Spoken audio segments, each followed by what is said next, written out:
आदाब नाज़रीन, मैं हूं इम्तियाज़ खलील और आप देख रहे हैं वॉइस ऑफ उर्दू। लव जिहाद, वोट जिहाद, लैंड जिहाद के बाद अब एक और तमगा मुसलमाना ने हिंद को दिया गया है, वो है शरबत जिहाद का।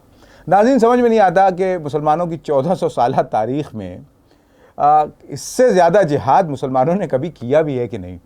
बहरहाल एक नया कहना चाहिए सौगात है, एक नया तोहफ़ा मिला है और ये तोहफ़ा दिया है बाबा रामदेव साहब ने।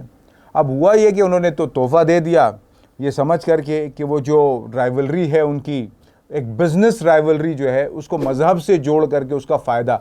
देखिए, एक फेयर ट्रेड कंपटीशन होता है, उस कंपटीशन में आप क्वालिटी का शायद मुकाबला नहीं कर पाए, तो आपने सोचा कि एक ऐसा इल्ज़ाम लगा दिया जाए कि इस मुल्क की मेजॉरिटी जो है वो मुतनफ़िर हो जाए। हुआ ये कि इसका ब्लेसिंग इन डिस्गाइज जिसे कहा जाता है कि इसके आने के बाद हिंदुस्तान के जो इंसाफ पसंद लोग थे उन्होंने साफ तौर पे इसको न सिर्फ ये कि नकारा बल्कि सपोर्ट किया रूह अफ़ज़ा का, हमदर्द का। आप देखिए सोशल मीडिया पे अक्सर लोग जो कहना चाहिए इंसाफ पसंद हैं वो आए रूह अफ़ज़ा के साथ, और जहां उस रूह अफ़ज़ा को जिहाद से जोड़ा जा रहा था वहीं उस रूह अफ़ज़ा को शरबत मोहब्बत के शरबत से ताबीर किया गया। और देखिए, हमदर्द जिसने ये कंपनी बनाई थी उसने भी मोहब्बत ही का कारोबार शुरू किया था। एक ऐसा शख्स जिसने पहले तो हाफिज़ कुरान, अब आपको मस्जिद से मदरसे से बहुत मसला होता है, ये तो जिन्होंने कायम किया था वो ख़ुद हाफिज़ कुरान थे। उसके बाद हाफिज़ कुरान होने के बाद हकीम अजमल ख़ान जो है उनके साथ जुड़े, वहाँ पे तिब को सीखा और उसमें महारत हासिल करने के बाद फिर सोचा कि अपनी कंपनी बनाई जाए। अब जब कंपनी बनाने की बात आई तो इतनी इंस्पायरिंग स्टोरी है हमदर्द की कि उनकी बीवी उनको सपोर्ट करती है और हमदर्द दवाखाना जो है 1906 में कायम होता है। एक ही साल के बाद दिल्ली की गर्मी, आप जानते हैं दिल्ली की गर्मी और सर्दी दोनों जो है वो अपने शबाब पर होती है, तो दिल्ली की गर्मी में आपका दिमाग किस तरीके से ठंडा रखा जाए उसके लिए हकीम अब्दुल मजीद साहब ने कोशिश की कि एक शरबत बनाया जाए। और इसके जो पहले नुस्खा साज थे वो उस्ताद हसन खां साहब थे, उन्होंने जो है हकीम हसन खां ने इसका नुस्खा लिखा और इतना मकबूल हुआ ये शुरू दिन से ही कि आज तक उसकी मकबूलियत किसी तौर पे कम नहीं हुई। जहाँ ये मुसलमानों में इसलिए मकबूल है कि रमज़ान का महीना जो है वो तो ऐसा लगता है कि रमज़ान के दस्तरखान का हिस्सा है, इफ्तार के वक्त ये हर दस्तरखान का हिस्सा बन चुका है। वहीं इसे हर तरीके से हर उस जगह पर जहाँ पे लोग गर्मी से परेशान हैं, वो हिंदुस्तान ही में नहीं बल्कि पूरी दुनिया में इस शरबत को इस्तेमाल किया जाता है। अब इस शरबत का मुकाबला करने के लिए जब आप नाकाम हो गए तो बाबा रामदेव साहब ने इस तरीके का सोचा छोड़ा। हम ये चाहते हैं कि यहाँ बात करें कि जिसके ऊपर आप इल्ज़ाम लगा रहे हो कि ये मस्जिद और कहना चाहिए मदरसा बनाते हैं, तो आपको ये तो पता है कि ये अपनी कमाई से कुछ ना कुछ पुण्य का काम करते हैं। मदरसे से आपको बहुत परेशानी है, हालांकि ये मस्जिद और मदरसा नहीं बनाते हैं। मदरसों से आपको बहुत परेशानी है इसलिए कि आप जानते नहीं कि मदरसे हैं क्या। आप हिंदुस्तान के मदरसों की तारीख़ जानेंगे तो आपको पता चलेगा कि इन मदरसों से राजा राम मोहन राय के अलावा भी बहुत सारे थिंकर्स हैं जिन्होंने जो है पढ़ाई हासिल की और हिंदुस्तान को आगे बढ़ाने की कोशिश की।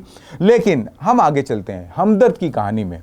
1906 में जो कंपनी शुरू हुई उसका बानी जो है 1922 में 40 साल से कम उम्र में उनका इंतकाल हो जाता है और उनके बेटे हकीम अब्दुल हमीद जो सिर्फ 14 साल के थे उनके ऊपर कंपनी की जिम्मेदारी आयद हो जाती है।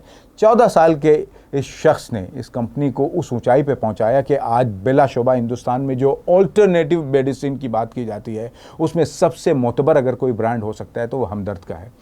450 से ज़्यादा नुस्खे आज इस कंपनी के हैं हमदर्द के। जो आप बताइए कि कंपनी शुरू हुई, आज CSR का कॉन्सेप्ट आया है कि आप अगर कमा रहे हैं समाज से तो समाज में आप शेयर कीजिए। हमदर्द कंपनी, हमदर्द दवाखाना जब हमदर्द कंपनी बन गया 1948 में, इनकी वालदा और भाइयों ने फैसला किया कि इसको वक्फ कर दिया जाए, यानी कंपनी का 85% जो इनकम है वो जाएगी चैरिटी में और सिर्फ 15% जो है वो घर में रखा जाएगा। आप बताइए कहाँ पे ऐसी मिसाल मिलती है? ऐसे ख़ानदान पे ऐसे लोगों पे इल्ज़ाम लगा रहे हैं। और बाबा रामदेव साहब आप जिस साल पैदा हुए थे 1965 में, उससे एक साल पहले, यानी आपकी पैदाइश से एक साल, जब आप पैदा नहीं हुए थे उससे पहले ये क्या सोच रहे थे आप देखिए। जो हमदर्द नेशनल फाउंडेशन बनाया गया वो 1964 में, और उससे भी एक साल पहले हमदर्द तिब्बिया कॉलेज यानी 1963 में, आपकी पैदाइश से पहले ये सारे काम ये करते आ रहे हैं।